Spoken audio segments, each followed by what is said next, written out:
말씀 로마서 6장 1절부터 11절까지입니다.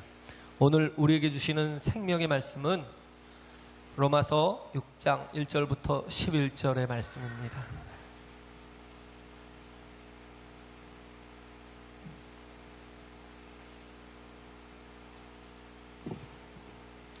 로마서 6장 1절부터 11절까지 보시겠습니다.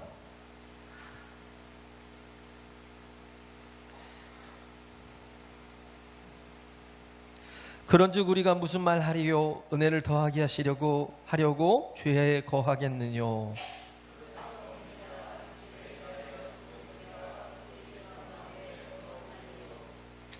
무릇 그리스도 예수와 합하여 침례를 받은 우리는 그의 죽으심과 합하여 침례받은 줄을 알지 못하느뇨?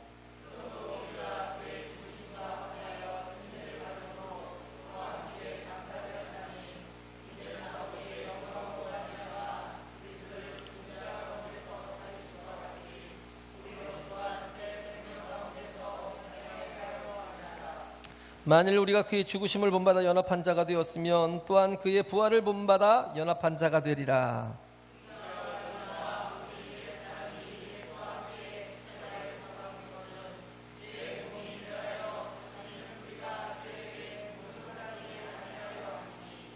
이는 죽은 자가 죄에서 벗어나 의롭다 하심을 얻었음이니라.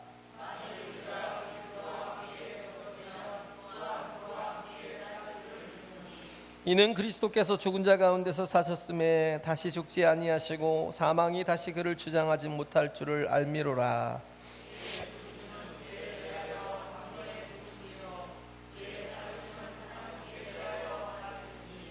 다 같이요. 이와 같이 너희도 너희 자신을 죄에 대하여는 죽은 자요 그리스도 예수 안에서 하나님을 대하여는 산 자로 여길지어다. 아멘. 할렐루야. 하나님은 우리의 구원이십니다. 할렐루야.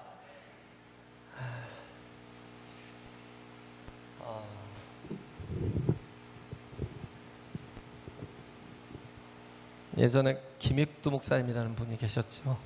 일제시대 때부터 해서. 김익두 목사님이 원래 뭐 알아주는 아주 건달이었고 깡패였잖아요.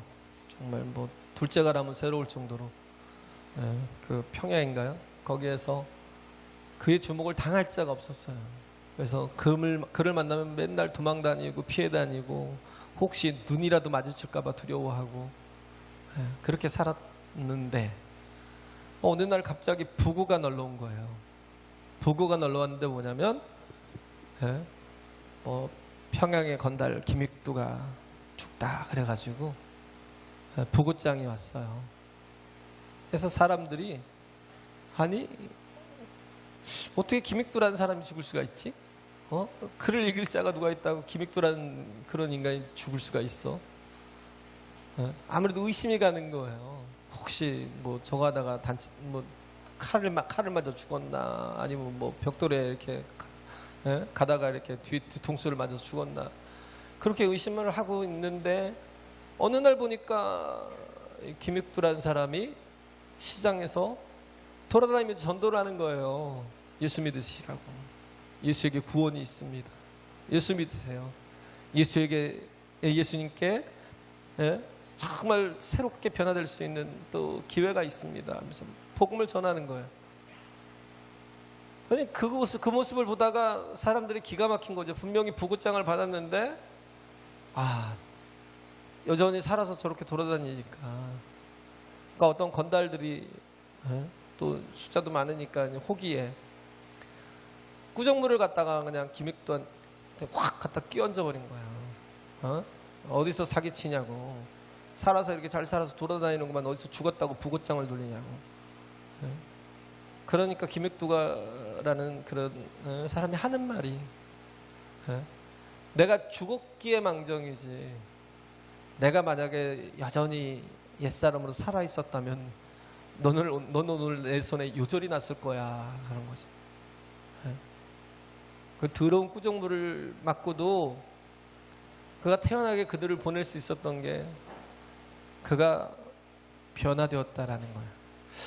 신앙생활 속에서 가장 큰 신비가 뭐냐면 거듭남이죠. 우리가 거듭난다라는 걸 참 이해하기가 힘들잖아요. 요한복음 3장 5절에 보면 예수님 니고데모에게 말씀하시잖아요.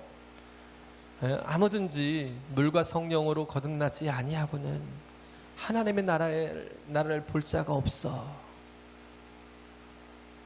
예수님이 그렇게 말씀하셨어요. 아무든지 물과 성령으로 거듭나지 아니하면 하나님의 나라를 볼 자가 없다는 거예요. 하나님의 나라를 들어갈 수가 없다는 거예요. 우리 정말 중요한 게 거듭나는 거잖아요. 그 거듭남이라는 것 자체가 굉장한 신비예요. 우리 기독교의 신앙은 어떻게 보면 이해되거나 납득되거나 공감이 되는 게 아니에요. 요즘엔 그러잖아요. 뭐 공감하는 사람이 되는 게 굉장히 중요하다고 그래서 공감에 대해서 이렇게 교육을 받거나 공감을 하는 그런 일에 대한 훈련을 하거나 그런 일을 많이 하잖아요. 근데 그런 이해되거나 납득되거나 공감이 될 수 있는 수준은 어떻게 보면 성경의 지극히 작은 일부에 불과해요.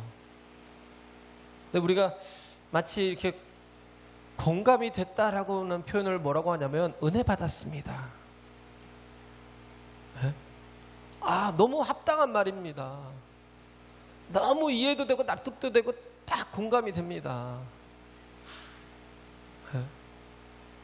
근데 어떻게 보면 신앙은 공감을 요구하는 게 아니에요. 믿음은 요구하는 거예요.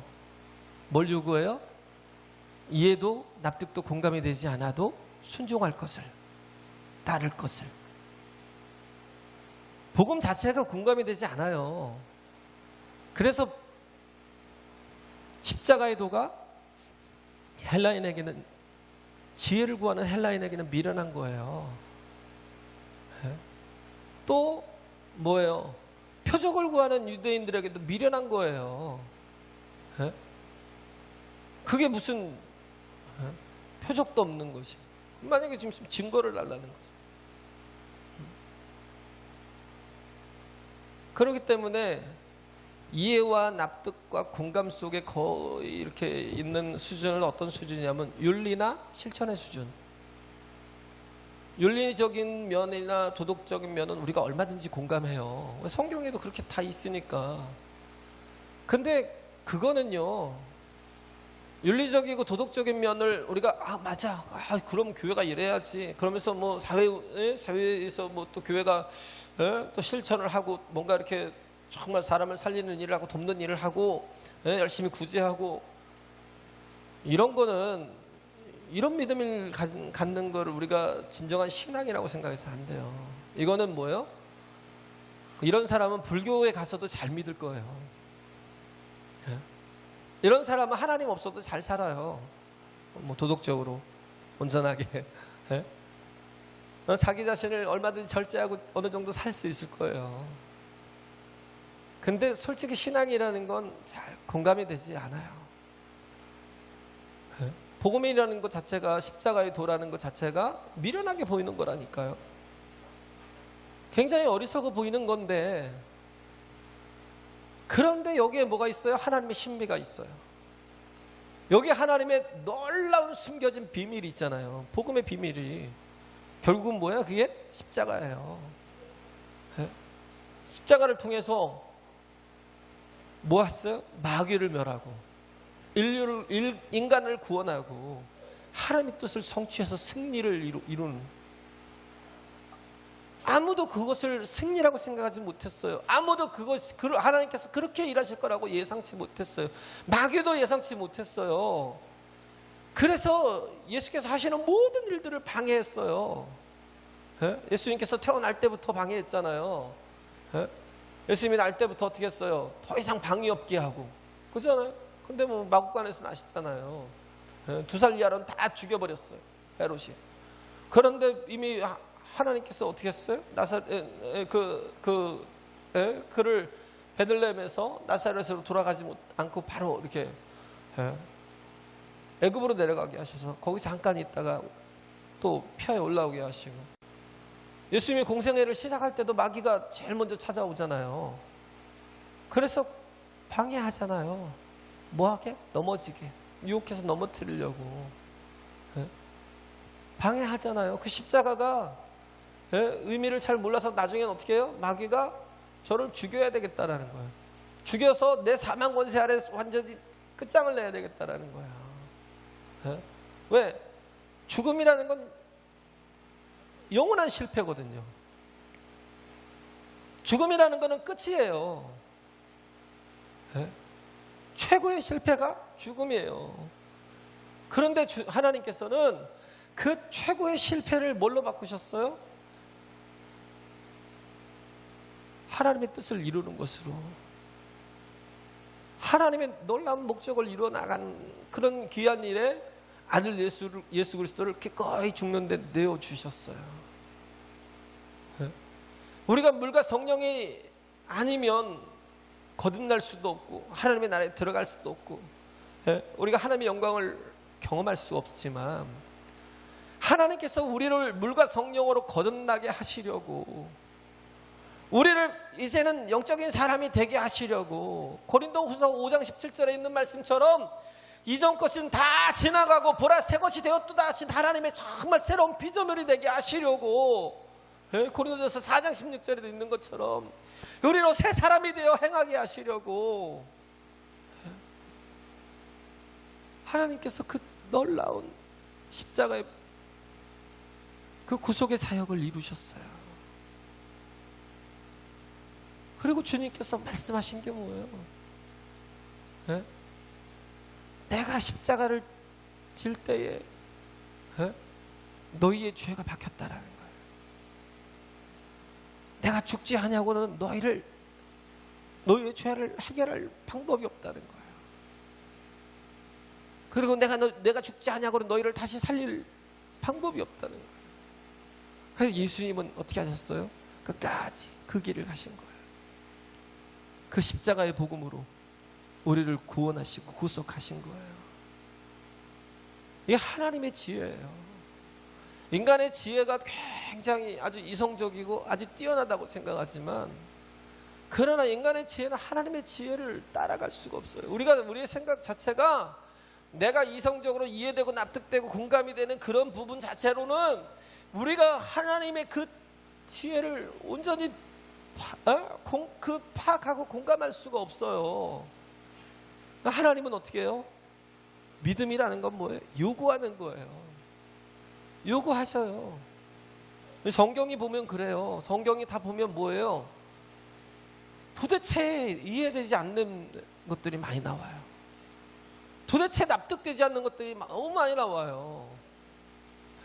하나님이 아브라함을 부르셨어요. 그러면서 야, 내가 너로 축복의 통로가 되게 할 거야. 너희 자손들로 하늘의 뭇별같이 많게 하고 바닷가에 모래알같이 풍성하게 할 거야.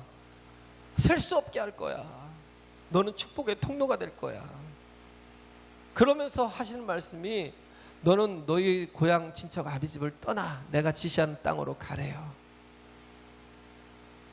도대체 이해되지 않잖아요. 아니 차라리 고향이 아버지의 빽이 있고 그 가족들이 있는 곳이 훨씬 더 안전하고 내가 거기서 훨씬 더 또 이렇게 잘 살 수 있고 훨씬 더 많은 혜택을 누리면서 내가 그 어느 때보다 복되게 될 수 있을 건데, 나를 이방인의 땅으로 보내는 거예요. 전혀 낯선 땅, 그것도 광야로 보내는 거예요. 그잖아요. 그 좋은 데를 놔두고 갈대우를 놔두고 강물이 흐르는 곳을 놔두고 하나님께서 아브라함을 어디로 보내요? 그 황무지 같은 땅을 보내요. 근데 중요한 건 뭐냐면 하나님이 어떤 분이시냐라는 거예요. 하나님이 말씀하시잖아요. 내가 새 일을 행하리니. 이사야 43장에 보면 그러잖아요. 내가 새 일을 행하리니 광야의 길을 사막의 강을 내리라. 할렐루야. 하나님이 계신 곳에 뭐가 생겨요? 광야의 길을 낸다는 게 뭐예요? 거기에 사람들이 모일 수 있는 도시가 생긴대요. 정말 하나님의 도성 예루살렘이 생긴대요. 정말 사막에 강을 내시겠다라는 거예요.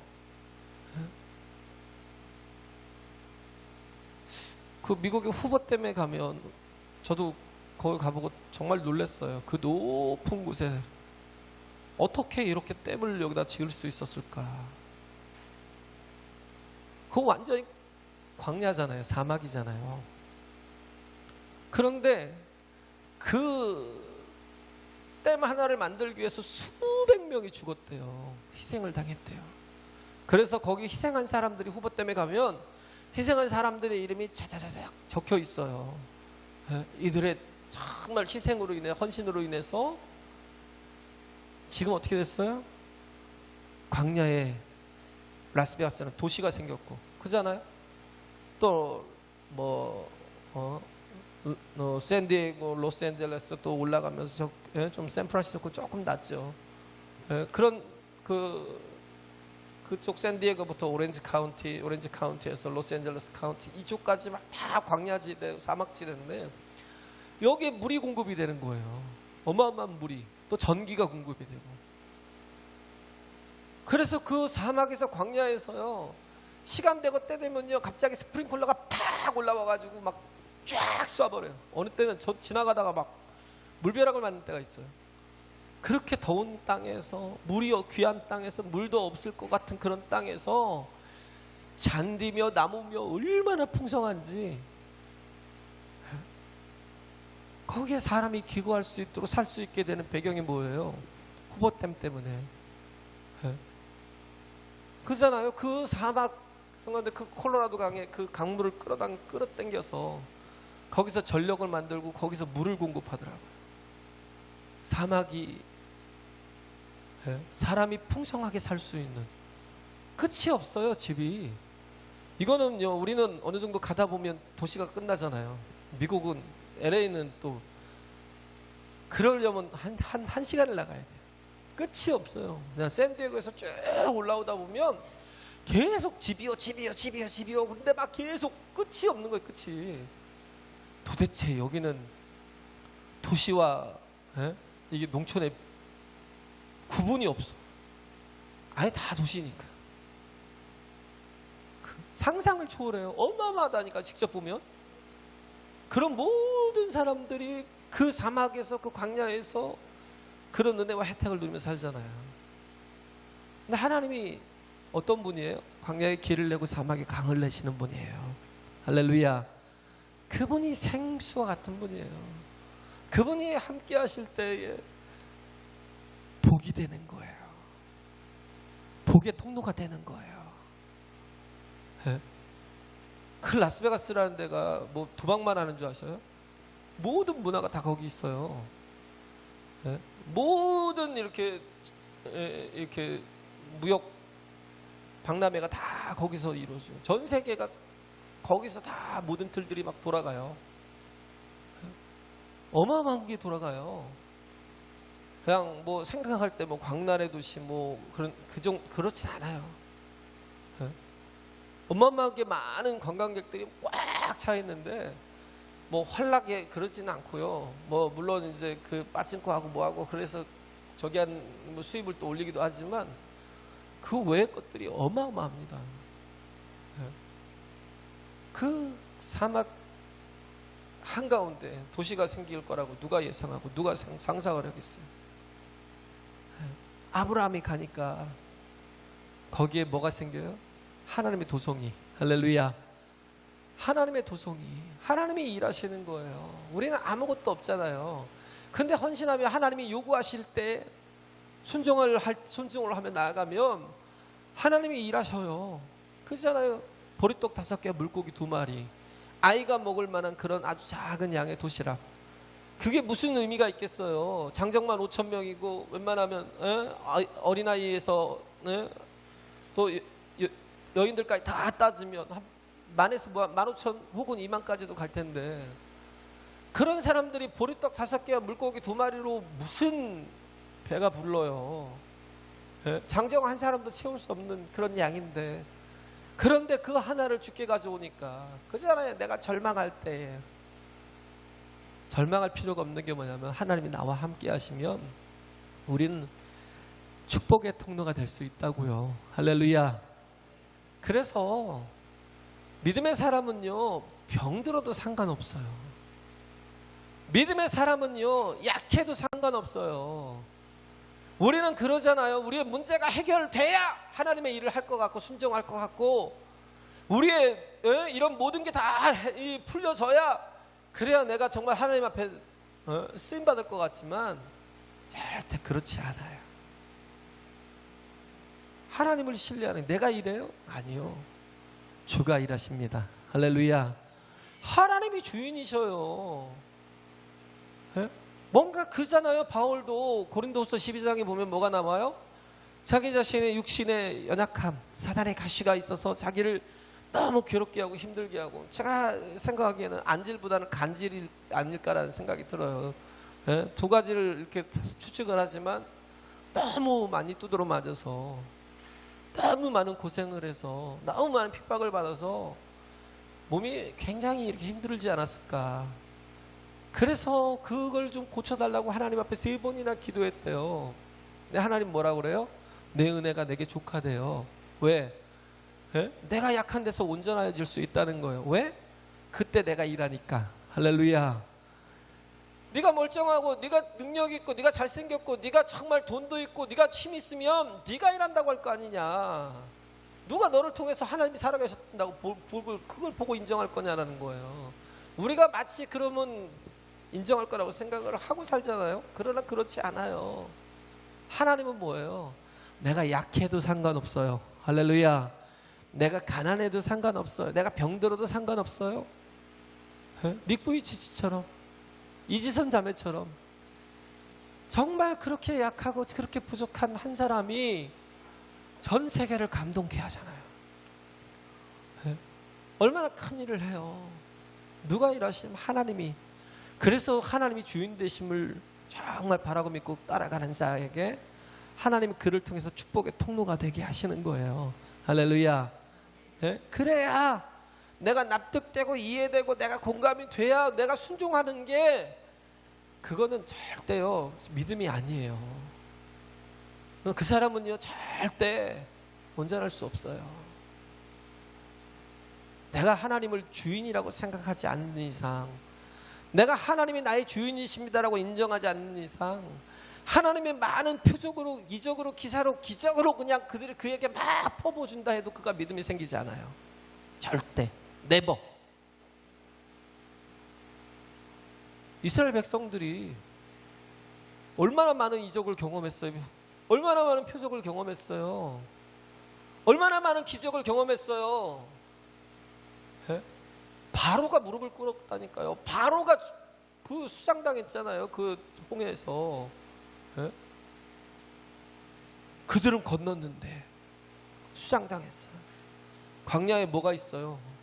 광야에 뭐가 있어요? 심는다 해도 그 언제 그걸 기다려요? 그 전에 죽지. 먹을 것도 마실 것도, 그 뜨거운 햇볕을 피할 것도 없고 그 추위를 견딜 것도 없어요.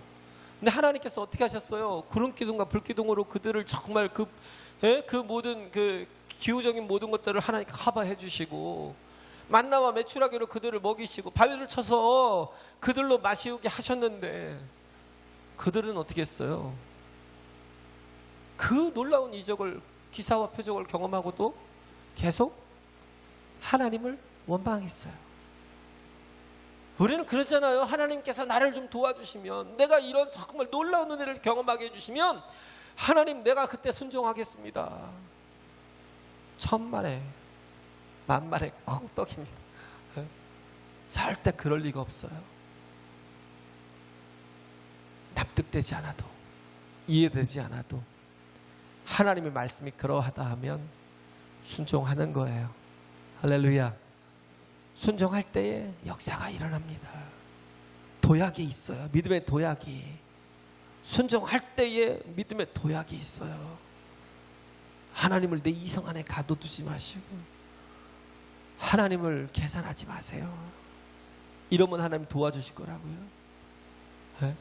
하나님 도와주시면 일하겠다고요? 하나님은요 병든 자를 통해서도 일하시고, 무식한 자를 통해서도 일하시고, 하나님은요 가난한 자들을 통해서도 일하시는 거예요. 상관이 없어요. 왜? 하나님은 전지전능하시기 때문에. 할렐루야. 그러나 하나님 앞에 여전히 내 불신앙을 가지고 계산하고 그렇게 살아가는 자체가 굉장히 큰 모순이 될 수 있다라고요. 그래서 우리가 먼저 알아야 될 것이 뭐예요? 하나님의 신비, 예수 그리스도의 십자가의 복음, 십자가의 도가 무엇이었는지를. 네? 내가 그걸 믿지 못하니까 내가 변화가 되지 못해요. 내가 그걸 믿지 못하니까 새 사람이 되지 못해요. 내가 그걸 믿지 못하니까 거듭나지 못해요. 내가 그걸 믿지 못하니까 정말 하나님의 뜻이 하늘에서 이루어지는 것처럼 땅에서 이루어진다라는 그 귀한 또 주기도문의 성취가 내게는 전혀 없어요. 그러니까 먼저 깨달아야 될 게 뭐예요? 내가 받아들여야 될 게 십자가의 도예요. 우리 헬라인도 아니고 우리는 히브리인도 아닙니다. 우리는 그리스도인이라면 정말 우리가 예수 그리스도의 십자가의 도, 내가 이 예수 그리스도와의 온전한 연합을 이루어야 돼요. 나는 그리스도와 함께 죽었어요. 할렐루야.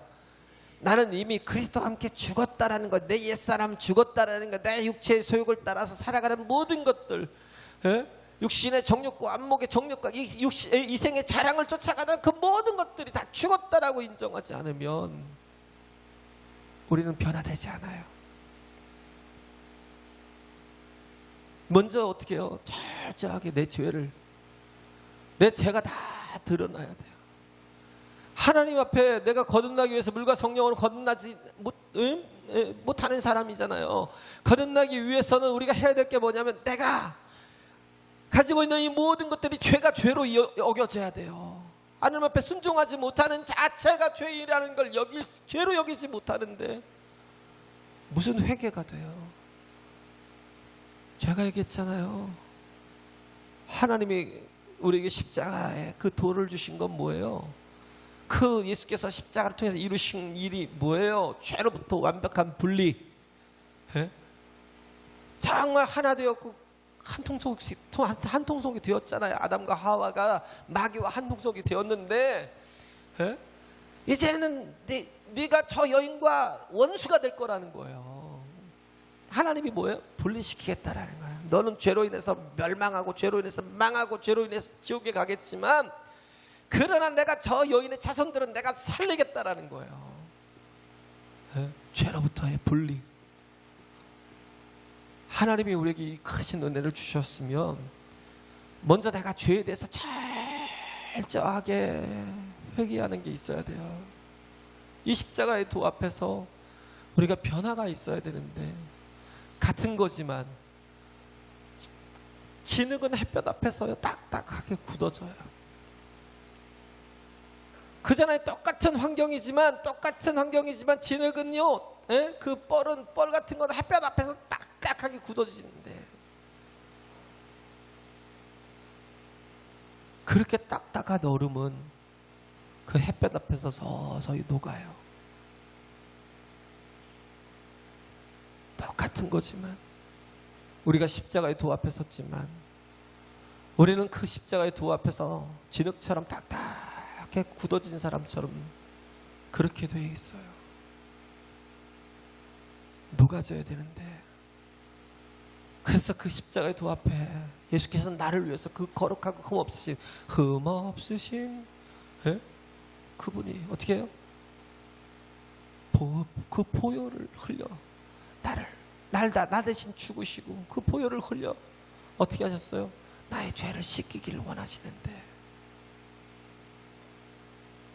우리는 그 앞에서 교만하고 강팍하고 이게 무슨 내가 납득이 되고 이해되지 못하니까 믿지 못하고 하나님 앞에 순종하지 못하는 믿음의 도약은커녕 아브라함이 이해되고 납득이 돼서 아들 이삭을 십자가에 모리아산에 번제로 드렸나요? 납득이 전혀 되지 않아요. 그잖아요. 예수님이 십자가에 죽으신다 할 때도 베드로가 뭐라고 그래요? 주여 그리 마옵소서, 내가 그렇게 되지 않게 하겠나이다. 그들도 이해하지 못했어요. 예수 그리스도의 부활을 보기 전에는 믿지 못하면 순종이라는 걸 할 수가 없어요. 순종이 없으면 진정한 믿음의 도약이 없어요. 정말 그 깊은 영적인 그 삶을 살아갈 수가 없는 거예요. 그래서 아브라함이 그렇게 납득되고 이해되고 공감이 되지 않아도 그 아들 이삭을 모리아산에 번제로 드리잖아요. 제가 이렇게 말씀을 전하면 제가 이렇게 막 저녁 때 심하게 이렇게 절망할 때가 있어요. 진짜요. 저도 내가 협박하고 있나? 내가 제발 좀 변화돼 달라고 내가 사정하고 있나? 왜 안 변하지? 어느 때는요 잠을 못 자서 날을 샜어요. 거의 진짜요. 월요일 아침까지 날을 샌다니까요. 잠을 못 자겠어요. 왜? 제가 말씀을 보약처럼 생각한 것 같아요. 보약처럼. 그냥 이렇게 막 거의 죽어가는 자도 막 뚝뚝 막 한 번 먹고 후딱후딱 일어날 수 있는 그런 말씀을 전하는 자체를 보약처럼 생각했어요. 그러면 한 번에 팍 깨질 것 같고, 한 번에 팍 넘어질 것 같고, 아니 한 번에 변화될 것 같고, 일어날 것 같고 그랬는데 말씀은 보약이 아니라 밥이더라고요. 밥. 할렐루야. 아브라함이 그렇게 믿음으로 순종하기까지 얼마나 걸렸냐면 40년이 걸렸더라고요. 그잖아요. 믿음의 순종을 이루는데 한 40년이 걸렸어요. 75세 때부터.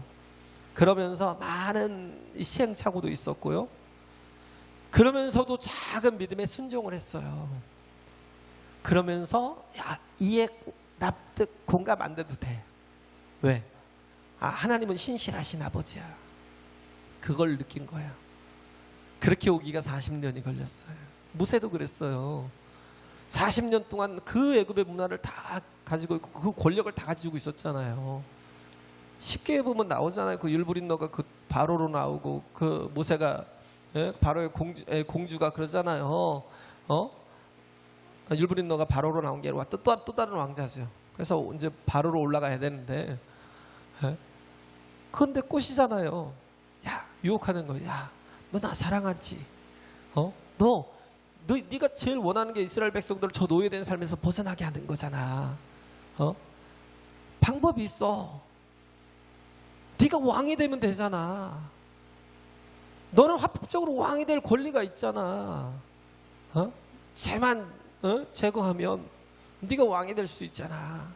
유혹할 때 모세가 그냥 단칼에 거절한 거예요. 얼마나 힘들어요. 사랑하는 여인이 그렇게 거절할 때 그가 그런 거예요. 너 나 사랑하잖아.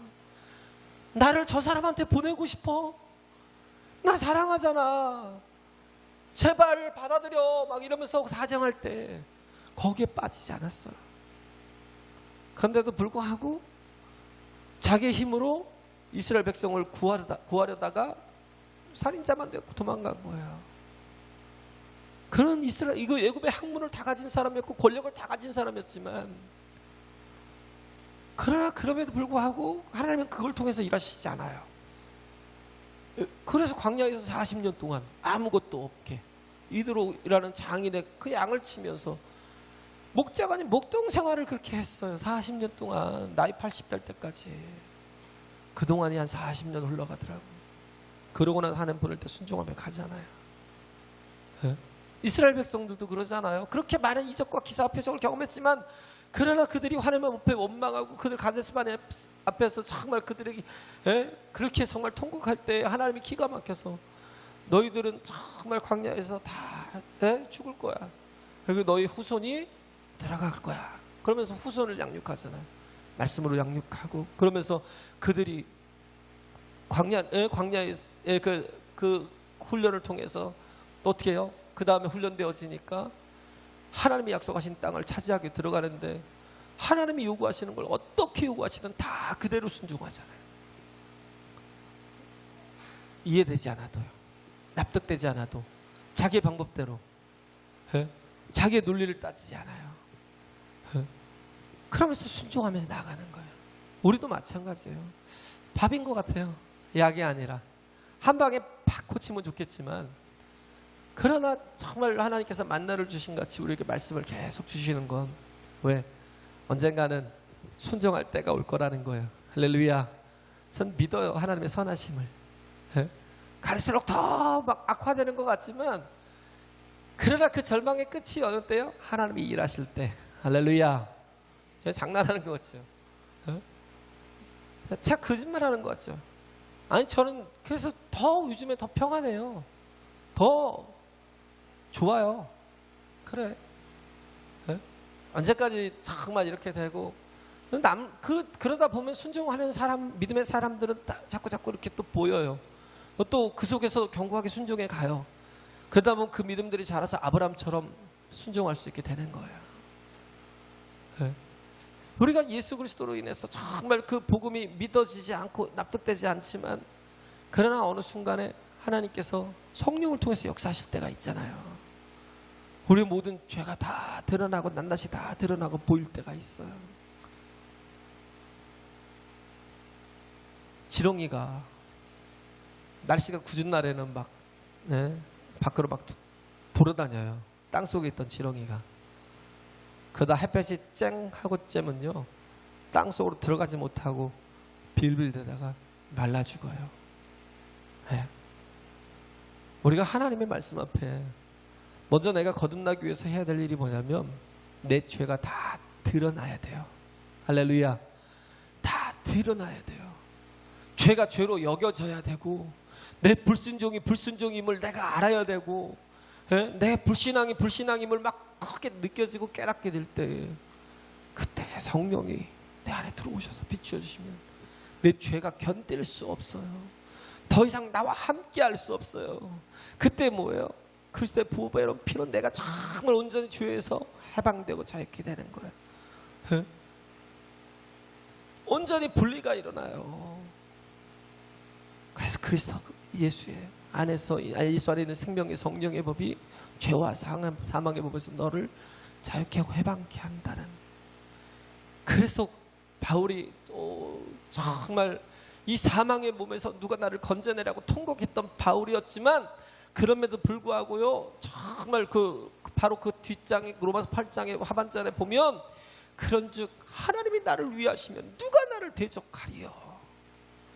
누가 우리를 그리스도의 사랑에서 끊을 수 있으려? 사망이나 뭐 여러 가지 많은 세력들이 있겠지만, 그러나 그 어떤 것도 나를 그리스도의 사랑에서 끊을 수 없다라는, 하나님의 정말 그 일이 결코 실패하지 않는다는 거예요.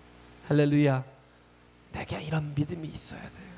그래서 내가 먼저 해야 될 게 뭐예요? 그리스도의 죽음과 온전한 연합을 이루어야 돼요. 내가 죽었다라는 그런 온전한 인식. 죄와 완전히 분리돼서 나는 이제 의의 사람이요, 나는 이제 하나님의 사람이요, 하나님의 뜻대로 사는 사람이라는 걸 자꾸 인정하는, 회개하고 성령의 이름으로 침례를 받아야지. 연합이 뭐예요? 침례예요. 베프티즘이에요. 내가 동일시되다는 아이덴티피케이션. 내가 그리스도와 온전히 동일시되는 거예요. 그게 뭐예요? 연합이에요. 내가 그리스도와 함께 죽었다는 거, 내 옛사람은 죽었다라는 거예요. 그걸 선포하세요. 자꾸 선포하시고, 그리고 정말 선포할 때 내 마음속에 새겨주신 하나님의 말씀을 따라서 우리가 순종하며 나아가는 거예요. 그럴 때 성령께서 우리를 이끌어 가십니다. 할렐루야. 성령께서 우리를 변화시켜 가시는 거예요. 내가 진정한 변화. 그 독일 사람들이 헐리우드 영화를 그렇게 좋아한대요. 헐리우드 영화는요, 거의 뭐 두 가지로 나왔어요. 옛날엔 하나는 인디안 부족들을 이렇게 막 쳐서 멸하는, 또 하나는 뭐예요? 2차 대전 때에 그 독일을 쳐서 멸하는. 그런데 독일을 쳐서 멸하는 그 영화를 보고 너무 즐거워하고, 너무 그 영화를 보고 유쾌해하는 거예요. 이상하잖아요. 요즘 뭐 나치즘이 또 뭐 유대인, 나치즘을 가진 사람들이 뭐 유대인의 어떤 카페를, 식당을 공격해서 유대인 다치겠다라고 하는데, 근데 거의 대부분이 그렇지 않아요. 그들은 철저하게 어떻게 했어요? 자기 옛사람들과 분리시켰어요. 그들은 내가 아니야. 나는 이제 미국 같은 자유주의 사람이야. 그래서 악은 정말 대적해서 이겨야 돼. 분명한 분리가 있으니까 그 자기 조상들이고 또 자기일 수도 있잖아요. 그럴 때도 불구하고 그 영화를 보면서 즐거워하는 거예요. 왜? 그걸 그때의 사람들과 자기를 완전히 분리해 놓고 있기 때문에. 일본은 뭐예요? 자꾸 그때를 그때의 시대를 굉장히 동경하고 찬양하고 영광스럽게 여겨요. 분리가 안 돼요. 우리도 마찬가지예요. 우리도 정말 해야 될 게 뭐예요? 죄로부터 나를 분리시키는 거. 할렐루야.